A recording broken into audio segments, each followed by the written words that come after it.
Good morning, guys. So I had a pretty early start to my day, and the reason being is because I started out with driving on this really long road trip with my fiance Blake. Hey guys, I'm Blake. You guys have never actually met him yet, but I guess this is the video to kind of introduce him. Now, where are we going, honey? We are headed, well, first we're going to St. Louis, but we're on our way to Oklahoma City to visit some very, very good friends of mine. That's where I was stationed before I got stationed here in the DC area. So right now we're actually driving to the first supercharger point, because when you put in like a longer destination in this car's GPS, it'll actually route superchargers along the way. It'll tell you how many times you have to stop. It'll tell you for how long you have to stop. And right now it says the first supercharger is in LaVale, Maryland. And we've been driving about 130 miles almost. The car says it has around 126 miles range left. When we started the trip at like 6 a.m. this morning, it had a total of 306 miles, but the true mileage has actually dropped to maybe like 275, which makes sense. We've kind of been stuck in, or stopping and going. There's been hills, there have been times where I was accelerating a little quick, but I really love how the GPS literally tells you how many superchargers you're going to go to and how many times or how long you're going to stop. It just makes the range anxiety that I normally fear with electric cars kind of go away. So that's really the plus of Tesla, and it's what I think has made them successful. Now, you all are probably noticing I'm not having my hands on the wheel because this is the autopilot that's working right now. And it's honestly one of the best systems that I've ever tried, because it actually will steer for you around pretty sharp curves. And the only thing it does is it kind of yells at you from time to time to keep your hands on the wheel. I think probably every like 30 to 45 seconds. So it's not the full hands off like the Cadillac Super Cruise, but honestly, it works just as well. And what I also really love is, you know how cars, when they're like slow in front of you, this cruise control will slow down? This car, when the car moves, actually will accelerate really quickly and get you back up to speed once that car moves, which is... He doesn't trust the autopilot quite yet. I've been trusting it more and more, but there are times where, like right there, if you just kind of touch it and it dings, it turns itself off. So you have to, again, be very gentle with your wheel application on the steering wheel, otherwise it'll just turn it off and you'll hear those annoying dings. So we made it to our first supercharging location, and ironically it's at a Sheetz gas station. This is pretty hilarious, but it's very nice because the car says it's going to take 30 minutes to charge. We can go in and grab some breakfast, grab a coffee, use the bathroom, and honestly, they should put more charging stations like this at gas stations.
So after about 30 minutes, the car told us that we can get back on the road.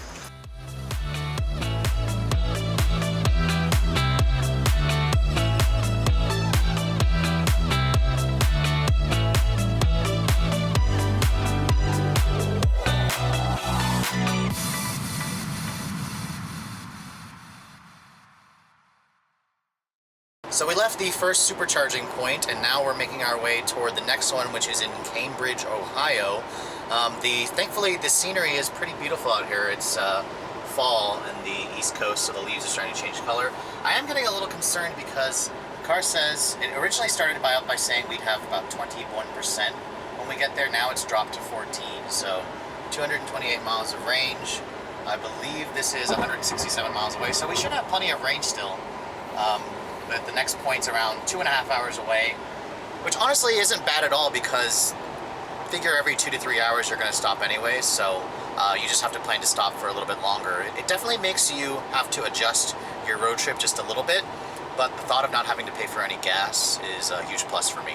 So we're coming up on the next Supercharger stop, and the car is really trying to test my patience, or really just my anxiety, because it is pushing the range a lot farther than where I would be normally comfortable pushing with it. Kind of picture, do you let your cell phone battery drop below 20%? Because that's kind of where it is right now. I'll show you. The car says we have 47 miles of range left, and it's turned amber to show that it's dropped below 20%. We're about 17 miles from the Supercharger station. It says we'll have about 9% when we get there, which means it'll drop to the red color. Now, usually I probably feel a little bit more anxious, but because of Tesla's Supercharger network, I'm feeling a little more comfortable, but it's probably not as low as I would tend to push the car. But I'm going to trust the Supercharger and see when we get there, which, by the way, it's free to supercharge this car. It's part of the Model 3 Performance when I bought the car 2 months ago. That unfortunately has ended, so if you guys are looking to purchase a Tesla, be sure to go to the link where you can find my referral code. It's not necessarily free supercharging for a year anymore. It's just for $100 in supercharger credits. So we just left our third supercharger station. We're actually just outside of Dayton, Ohio, and as you can see, I've switched. Blake is He's now been driving. sleeping the whole time. I tried to take a nap, but I forgot a pillow, so my neck was kind of killing me, unfortunately. But these seats are actually very comfortable for sitting. Not very much for sleeping without a pillow, but I really like how soft. You're so spoiled. I'm not spoiled. Yes, you are. No, I forgot a pillow. But the seats are very comfortable. They're and very this, comfortable. This car actually rides pretty well. It's relatively quiet. There's not really any squeaks and rattles, although we did hear something coming from the door panel, but It was this. we were thinking it was something that we put in the actual door panel. But overall, we've been getting around 275 real-world range, which is not bad. I mean, this car we've been averaging between 75 to 80 miles an hour, especially on these roads where the speed limit's 70, so it's been good. We're definitely noticing that the supercharging requires you to, plan ahead. Well, not really plan ahead, you don't have quite the full flexibility of a gas car because you have to stop for, the most we've seen was like 50 minutes at a supercharger. But honestly, the whole time not having to buy any gas is extremely satisfying, and the supercharging is free for us because we were one of the lucky people to take delivery during that promotion. And you can't beat driving across the country without having to pay a single dime in gas. And then you pass by everybody else and you remember what it's like to have to fill up a big tank of gas, and then to know that you're excluded from that it really is a great feeling. Yeah.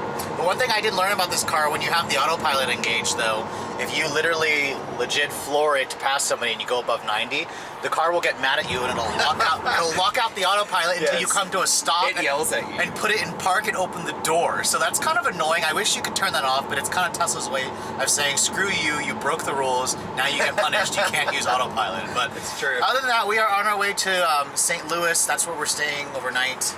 The car says we're about 350 miles still, so we should get there around, it says 8 p.m. tonight, but we have to stop at another supercharger for another 40 minutes. Stopping isn't bad. I know it sounds weird, but I prefer stopping for these 30 to 45 minutes because we're able to get out of the car, stretch our legs, get some food, get drinks or whatever we need. It kind of forces you to do that. Whereas typically whenever I've taken road trips in the past in my 2015 Subaru Forester, I just wanted to get to the destination as quick as I could, and I wouldn't stop. But I actually like that we're having to stop and take our time. It's nice.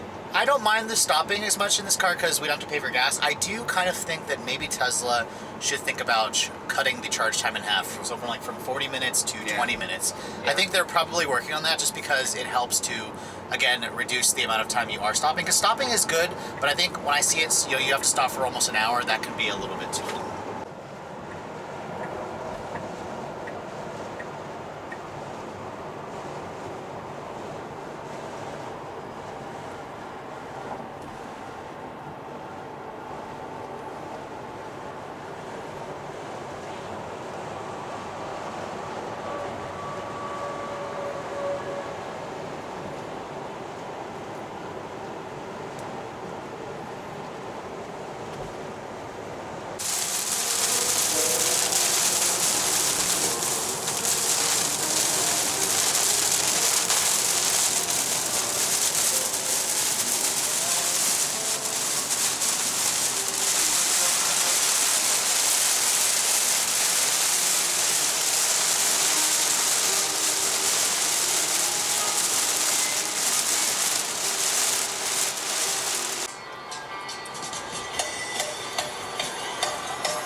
So we're on day 2 of our trip to Oklahoma City, and we're just outside of Missouri, just outside of Springfield, Missouri.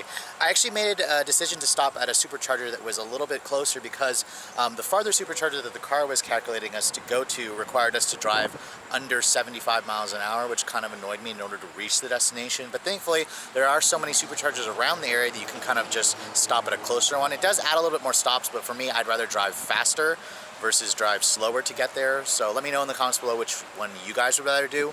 But overall, our first destination, stopping in St. Louis, required us basically to add another 2 to 3 hours of additional stops for charging the car.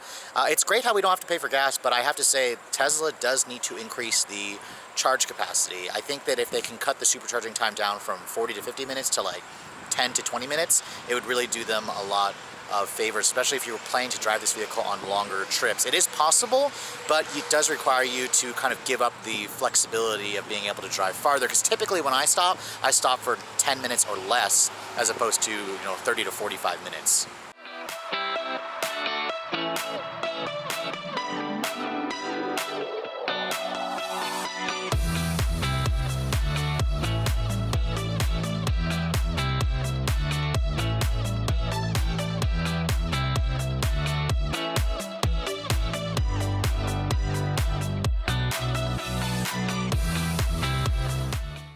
So after a long 1,300-mile drive and roughly 20 hours, Blake and I have finally made it to our final destination here in Oklahoma City. And as you can see, this site is quite a common site with Teslas, the supercharger station. I will say after this long trip, it was refreshingly satisfying to not have to put any gas in this thing, but it roughly added about an extra 4 hours of commuting time to our actual trip, which I guess is okay simply because we didn't have to pay for gas, and like most other supercharger areas, there's plenty to do around these supercharger stations, from places to eat to places to go shopping. It's just a matter of kind of adjusting your trip time, because you still have the flexibility of driving where you want to go with your Tesla, but you kind of have to factor in the additional wait time for charging the vehicle. So I do think that Tesla eventually needs to make the charging time kind of cut in half from 40 minutes to like 20 minutes, and then increase the range, because 300 miles roughly turned out to be around 250 in the real world when you're actually driving this thing out on the highway. And by the way, I need to mention again, we don't pay for supercharging because the Model 3 Performance does come with free supercharging, but from what I hear, for those of you who have to pay per use supercharging, you're going to spend less than $10 whenever you need to fill up your battery from empty to full. But I hope you guys have enjoyed our journey on this long trip from DC to Oklahoma City. If you're also looking to see the latest cars I'm testing, make sure you follow me on Instagram at Redline_reviews, like us on Facebook, and as always guys, please keep subscribing to the Redline YouTube channel for all the latest reviews. Thanks so much for watching. We'll catch you all in the next video. Bye!